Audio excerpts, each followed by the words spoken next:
Edlisa Kenzo Musuuza asobodde okugamba nti oba oliawo agenda kola kolabo ne Rema oluvannyuma lw'abawagizi okuba nti bagimusaba era ng'oba oliawo Rema wabeera ready ng'amaliriza okuva mu Bannakawere akkiriza okumwegattako okuba omweyungako anytime ne basobola okuba nti bawakinga oba ne balinkinga up ne bakola oluyimba bonna mpola mpola. Omwaka nga gugenda musajja mukulu amanyikiddwa nga Eddie Sendi yavuddeyo n'ategeeza nti Bebe Cool tamufiirinze bulungi musicale guno omwaka era ku Bebe Cool list tasuubira kuba nti Bebe Cool yeeteekako ate nga tabadde na luyimba mpola mpola. Ajjukira Bebe Cool akola list ye Bebe Cool list nga 31st eyogeza bannakampala obwama.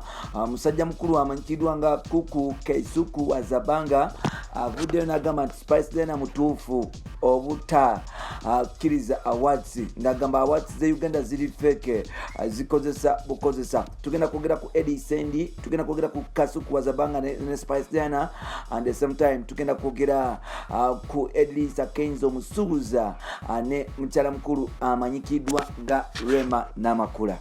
Atukwaniriza ku mukutu gwaffe omuganzi ogumanyikiddwa nga Uganda Mukamuli amanya n'eddoboozi nga bulijjo bampita Ntambi Jimso Namon Rich Boya Maxudi Junior. Mwebale kuba nti mutambula naffe mwenna abatambula naffe mbatumiddeko Bannayuganda mwenna abali mu Uganda ne buli w'eggwanga ne batali bange ng'ova Rwanda ng'olimu Vandimwe Munyarwanda mutali wange ove Tanzania, big up on yourself. Mutali wange muna Kenya nawe nkutumiddeko nzikiriza nsobola okuba nti nkutwala ku kyatuleese.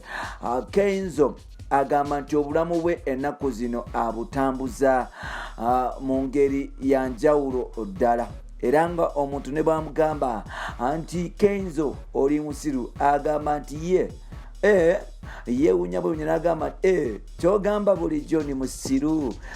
Mbadde simanyi naye nga nzikiriza bwe mba ndi musiru kale kwegamba nti Kenzo obulamu bw'okwevuga speed yabuvaako. Ebintu by'okwesojja okwevuma okwerangira n'abantu abalala yabivaako wabula atambuza bulamu bwe. Kenzo Edlisa Musuuza y'omu ku bayimbi ba Uganda abakyasinze okubeera n'amaanyi era nga oba oliawo Kenzo Edlisa Musuuza yasobola okuba nti ayawukana ne muyimbi munne eyalimu omwagalwa we girlfriend we sawa zino ex we era nga ye mukyala Ssebunya amanyikiddwa nga Rema Namakula. Now ngali ku interview mu ku TVM emanyikiddwa nga Horizon Vibes wali ewa Calvin the Entertainer every Saturday 10 p.m. Kenzo yasobodde okuba nti asabibwa ababuuzibwa ekibuuzo abawagizi ba Rema Namakula nga bamugamba nti papa tukimanyi byonna ebyatuukawo nti oba oliawo ebintu byasobola okugenda maaso n'okuba nti bitagala. Omukyala yakusuulawo n'abwaka n'akulekawo bwe pa naye ate wewabaawo chansi okusobola okukola n'omuyimbi waffe kolabo nga XO kiki is there any possibilities of okukola kolabo bweti? Awo Kenzo yasobodde okubaddamu bw'ati. Kenzo yabagambye nze ne Rema tetulina buzibu kubanga oli mukwano gwange ttaano wange nfanfe era nga okola oluyimba together byemu ku bintu byensinga okuba nti neegomba nange okola ze zimu ku dream zenina okuba nti nkola neyali muninkini wange oba muninkini wange oba kyali wange oluyimba. Kenzo agamba nti oluyimba ne Rema ensi esobola okuba nti lwagala kubanga ate bonna bakimanyi nti bamukwano ddala era nga Kenzo yasabye Rema asobola okuba nti ava mu Bwannakawere baddemu bakole ennyimba endala.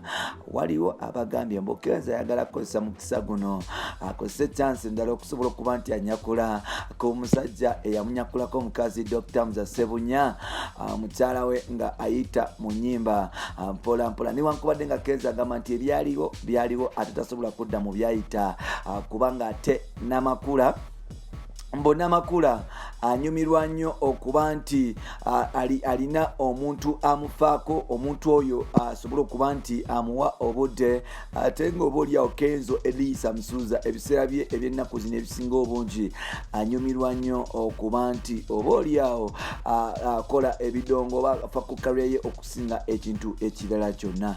Katosobire Rema obubaka n'abulwulira n'abuddamu in a positive way by doing or hitting a studio and they do or record a song together with Elisa Kenzo Musuuza. Yes, mpola awo nga tuvuddewoko katono. Spice Diana recently yavuddeyo n'akayanya abaawadi ng'agamba nti abantu abategeka Music Awards mu Uganda balina ekikyamu, era yavaayo n'appointinga ku awards nga Janza Music Awards. Yavaayo n'agamba nti bano okurwashinga okutegeka awadi bali bafaaki. Kenzo Elisa Musuuza Spice Kenzo Elisa Musuuza we yawangulira new act mpola plus n'awangula artist of the year. Then Spice Diana yavaayo n'agamba nti nedda mulekerawo kuba nti munominatinga mu awards zammwe. Now Kuku was a bank Isuku nabadde njogerako naye olunaku lwakyo nemubuuza nti owaye muganda wange, is it kyamakulu nnyo Spice Diana okusobola okuba nti ava mu awards ze Uganda? Ye Kasuku yagambye nti Spice amuwagirira ddala okuba nti ava mu awards ze Uganda kubanga ebiseera ebisinga ba awards organizers bagenda mu maaso n'okuba nti oba oliawo bafunamu nga bateeka Music Awards nga abayimbi tebafunamu ddala. Ate avuddeyo n'avumirira ekikolwa ky'okuba nti oba oliawo abantu abananyina awards ba-exploitinga abayimbi ne basobola okuba nti bo bakulamu ssente ng'omiri tafunamu. Kukuwaza banga avudde n'agamba nti oba kiki Spice amuwagira okuba nti ava mu Music Awards ze Uganda. Awo nga nkujjawo mpola njagala nkuwe Kasavu Kanyama nabadde njogerako era n'omukulu amanyikidwa nga Elisa Sendi Kadiwa olunaku lwabadde lwaleero n'angamba nti jimusoka nkubuulire Bebe Cool y'omu ku bayimbi be tumanyi abakola Bebe Cool list, era Bebe Cool muyimbi w'amaanyi ddala naye ng'ate omwaka guno Bebe Cool omuziki tabadde na muziki gutegerekeka era ng'avudde n'agamba tamufiirinze musicale. Eddie Maka tabadde omwaka nga gugwako Bebe Cool yasobodde okuba nti ata akayimba akamanyikiddwa nga Gyenvudde newankubadde ng'ate akayimba kano kalimu emivuyo mingi egy'okulwana era nga omuwandiisi